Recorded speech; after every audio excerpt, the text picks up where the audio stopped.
Greetings Exiles, BullShifter here, back with another Path of Exile PS4 tutorial video.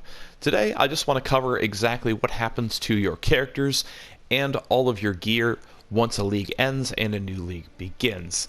So essentially, once the old league ends and the new one begins, and this is typically only about an hour or two of downtime, your characters are then transferred over to Standard League from the previous league. Now, unfortunately, with the way that league mechanics work, you don't actually get to take any of your characters or any of your old items into the new league. However, they will be available in standard play for you to use and to continue playing with if you choose to do so. Now, you may have grown accustomed to, in this case, seeing synthesis content along with the main storyline. You actually won't see that in standard. All that standard is, for those of you who have not gone through standard yet, it's still the base game. It just doesn't have any of the specific league content. Now, it will still have the past leagues content from before PS4 started that was implemented into the main game. So you're still going to run into Einhar. You're still going to have the Immortal Syndicate. You're still going to have all of that content. You're just not going to see synthesis content because it wasn't ported over to the main version of the game. And you're not going to see any sort of Legion content that will be there in standard. So your characters will automatically be brought into standard mode from the past league, in this case synthesis, if not far off into the future after Legion and other leagues have ended. And your stash is going to look a little different. So if we go into our stash here, well, actually, they've kind of optimized this a little bit, it looks like. So they actually automatically put all of this into our standard stash, which is super nice. However, once this league ends, you are going to see something a bit different here. You'll see what's called a remove only tab. So basically, you're just going to see a blank tab. It'll have the name of what you had named that tab if you have premium tabs. So here I have my currency tab. If you have a currency tab, you do have the ability to edit it by hitting R3 and changing the name. So let's use Legion for an example. After Legion League is over and those tabs are brought over into standard once the next league after Legion starts, I'll see, if I've named it currency again, I'll see currency remove only. Now what that means is essentially exactly what it's saying. I'll be able to go into that tab and remove items and then place them in the tab that's permanent that says currency.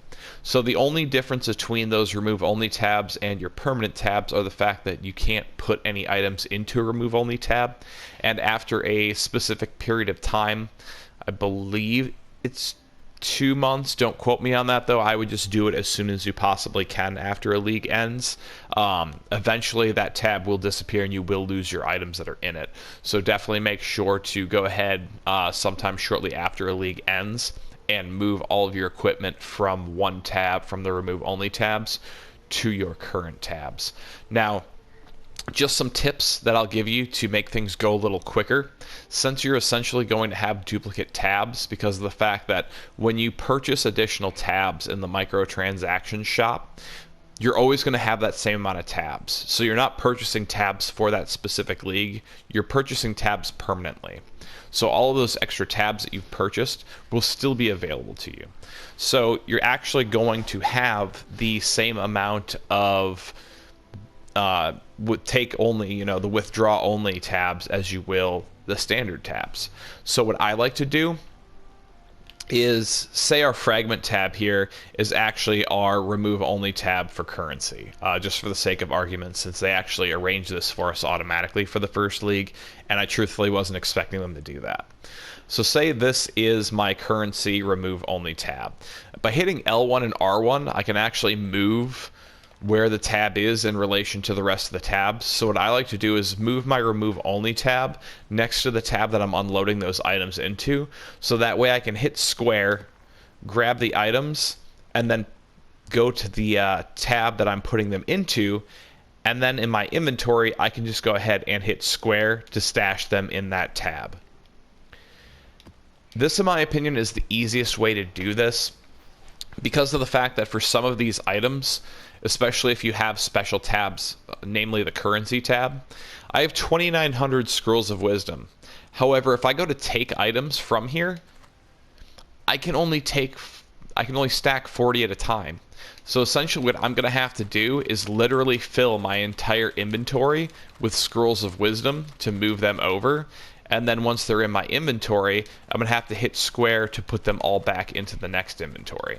So that's why it's actually good to take your remove only tabs and place them next to the tab of where you're putting them into. Otherwise, once you fill this up once, say I had this in the position where my chaos tab is, I would have to tab all the way over, grab all those items again, tab all the way back over to currency and drop them, as opposed to just picking them up, tabbing over once, and dropping them all in. It's really simple stuff. It's really not that complicated, but I just figured as a kind of a time saver, I would create this video so that way once, you know, a different league hits or ends, you're prepared for it, so you know exactly what to do with your stash. With your characters, there's nothing you actually have to do. They'll just be moved over to standard, and you'll be able to go ahead and just jump into a standard game and play as them.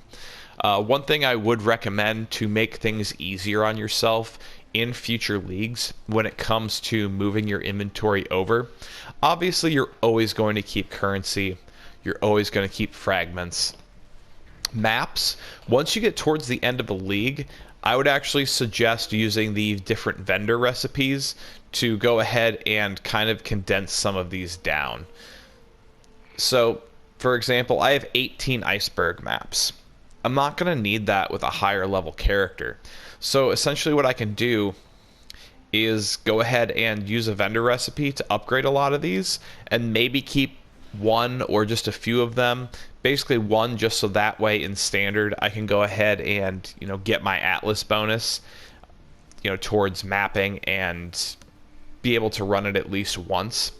But after that, I'm probably not going to revisit the iceberg map unless I've used one of these orbs on it, one of these shaper orbs, to increase the map by a few tiers.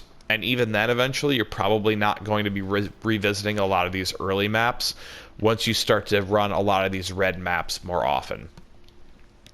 So that's something to keep in mind with your maps. Your essences, you're probably just going to continue to stack those for the most part. This is a tab that I have dedicated to delve stuff. Honestly, stacking up resonators and different fossils is a good idea, and, you know, I would just continue to merge those. Maybe, you know, try to sell or just vendor some of the less valuable ones as your stash starts to fill up. These are my Chaos, Regal, and Shaper items, so that way I can, you know, essentially vendor these for currency. I would just try and keep these as organized as possible. So as you can see, I'm basically trying to build up 4 recipes at once here, and then once I build up one, I clear it out and go ahead and start the other. So this one could actually be cleared out now because I have all the different items. So I would just recommend not necessarily vendoring all this stuff at the end of the different leagues, but keeping it as organized as possible, so that way you can go ahead and bring it in and just vendor these for more currency in standard league. This is a big one. I don't know how many people actually do this, but skill gems, I tend to like to try and collect one of each gem just so I have it on hand for standard league. You know, just because that way you can kind of experiment with different builds through standard, or, you know, if you find a character that you find a lot of fun and you just want to change up a few things here and there, you know, you have that option. Just because a character's in standard and you want to play the league content doesn't mean you're necessarily never going to come back to that character if you had a lot of fun with it before. So usually what I'll try and do in the following leagues, like for example, now that Legion has started after Synthesis, you know, this is all the stuff that I gathered in Synthesis. So what I'll end up doing in Legion is only keeping 2 different types of gems. I will keep ones that I'm actually using for my character, and I'll keep gems that have a percentage of quality added onto them. Now, typically I'm going to try and sell those gems that have quality as the league progresses to other players, just to gather some more currency. However, any that I have remaining at the end of the league, I will have obviously in a remove only tab. And if one is of higher quality than another, I'll go ahead and actually remove it and replace it with one that has a higher quality percentage. So that way, if I ever do decide to use that skill gem, I don't actually have to go ahead and use as many Gem Cutters prisms to go ahead and upgrade it all the way up to 20% quality. So that's just a good way to kind of keep some better skill gems and just get rid of some of the, kind of the trash ones that you're not really going to use. As for jewels, this is another one where you probably, as different leagues go on, you only want to keep ones that you find actually have useful stats.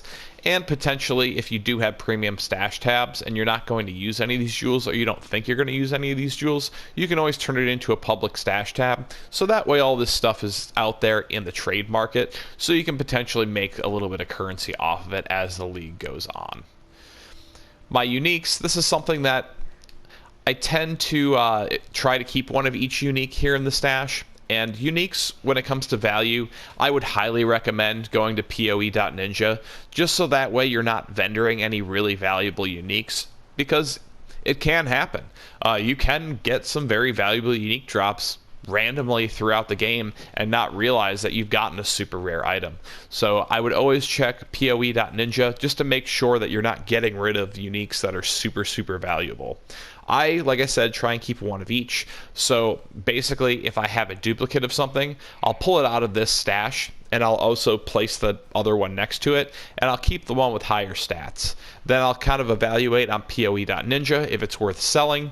Typically, if it's selling on PoE Ninja for 1 chaos or less, and I haven't been able to sell it throughout the league, at that point, I'll just probably vendor it.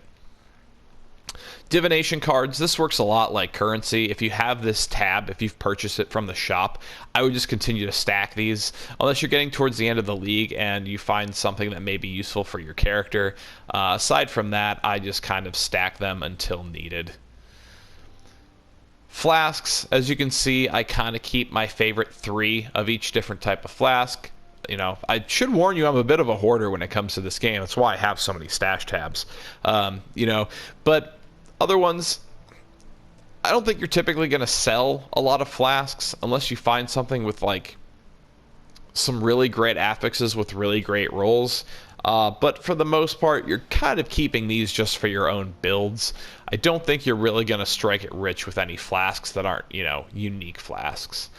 This is just my sale tab. Honestly, a lot of this is stuff that just didn't sell. And most of the stuff that I do sell throughout different leagues, I just kind of post it up on the auction block and let people offer on it. That's not necessarily the greatest strategy to go with, though, just because some people will skip the stuff that doesn't have an asking price simply because of the fact that they don't know if they're dealing with someone who's going to sell something for a reasonable amount of currency or someone who's going to ask for 3 Exalted for every single item that they have up on the auction block. So I wouldn't actually recommend doing this the way that I have it set up. I would do a little bit of research. Like I said, go on PoE.Ninja or, just go ahead and kind of try and get an idea of what other people are asking for on the auction block.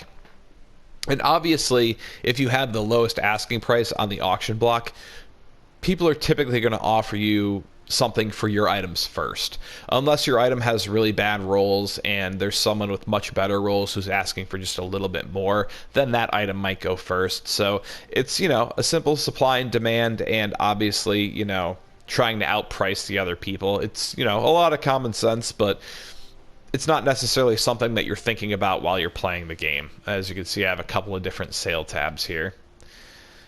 My fractured items, honestly, at this point, I can probably just get rid of these. These were league specific. There's not a way to synthesize these anymore. A lot of these I really wasn't too impressed with, which is why they didn't get synthesized. So, some league specific items will end up being really valuable. But when it comes to something like this, unless they have really good affixes on them, I'm probably not really going to make a whole lot off of these, so it's probably just a better idea to vendor a good majority of your leftover fractured items in this case, just because no one can really do anything with them. If you want to keep a couple as like a memento from Synthesis League, I guess you could do that, but they don't really have a whole lot of usability unless the rolls are fantastic, so they're not really worth hoarding. I just hadn't gotten rid of them before the league ended. That's essentially everything that I've held on throughout the league too. So, obviously, towards the end of a league, if you kind of empty out your stash and are prepared to go ahead and merge your different items into your standard account, things are going to go much smoother for you. However, if you run things to where you just have different tabs that have just a whole bunch of garbage randomly thrown into them, once you get to standard league, it's going to be a nightmare to go ahead and merge those things into your standard stash. So my advice would be to just stay as organized as possible. Try to heed to some of the advice that I gave in this video when it comes to items to keep versus items to get rid of, and just kind of different ways that you can condense down your inventory to make that switch a lot easier. Because obviously, as each league ends and your characters move over, you're just going to have more and more and more stuff and less space to put that stuff in. Even now with my currency tab, there is a limitation. Like, you can only hold 5,000 of each currency in your stash, which sounds like a lot, but when you look at my Scrolls of Wisdom, obviously I have almost 3,000 already. Granted, Scrolls of Wisdom are very common, but even over here, Orb of Transmutation, I have over 1,000 already. So once I'm a few leagues in, I'm going to start hitting my cap for Orbs of Transmutation, which is another reason why towards the end of a league, if you do have a bunch of currency stacked up, don't be afraid to craft and try and craft some really solid items to go ahead and sell in the shop. Don't be afraid to upgrade strong boxes, upgrade maps, buy some items from the item shop that may be selling for, what's considered kind of a low price now that may potentially boost up in value. Those are going to be more intuitive things that you gain over time from kind of understanding what the value of items are. But it's stuff to keep in mind, because obviously you are going to run out of space. And with currency specifically, once I hit that 5,000 mark for my currency tab, I basically have two options. I can buy another currency tab, which obviously, costs real life money, or I can start stashing currency in a normal tab. And for anyone who doesn't have a currency tab, they can tell you how much of a nightmare it is to try and stash currency in a standard tab, because typically your currency is only going to stack in stacks of 40, 20, sometimes 10. So if you have a few extra hundred of a specific currency, you're going to be wasting a lot of stash space. So that pretty much concludes what I wanted to talk about when it comes to moving your league characters over to standard. Hopefully everything was really straightforward. If you do have any questions, obviously, as always, feel free to ask in the comments section. But I hope you did learn a couple of things, and that possibly a couple of these tips will help you out in future leagues as those remove-only tabs are added into the game. Like I said, obviously, as you can tell from the beginning of the video, I wasn't expecting them to automatically do it for us in the first league, which was very awesome of GGG. No complaints there. Super happy that, I don't have to move a bunch of stuff into empty stash spaces. But next league, if you've played Synthesis and you're now playing Legion, this is absolutely something that you will have to concern yourself with, and something that you will want to keep in mind towards the end of the league. So I've made this video early on in the league. You can put it in the back of your mind for now, but definitely come back to this information once Legion is about to end, just to make your life a lot easier once the league after Legion starts. So thanks for watching. It is Wednesday night, so I will be streaming tonight on my Twitch at 8:30 p.m. Central Standard Time. I should be on time tonight. I have been late for the last couple streams. I do apologize. Some of my videos that I've been making recently have required a little bit of extra work and have been recorded a bit later in the afternoon than I normally do, so it's kind of pushed back the stream times, but I have every intention of being on time tonight, so please feel free to join me. I'll be playing through some Legion gameplay, just kind of cruising through the story, chatting with the different viewers, and just kind of having fun tonight. And we're going to try to just run some of the Legion specific content and just figure out some better ways to grind for gear and currency within the new system. So thanks again for watching, and until next time, may the RNG be with you always.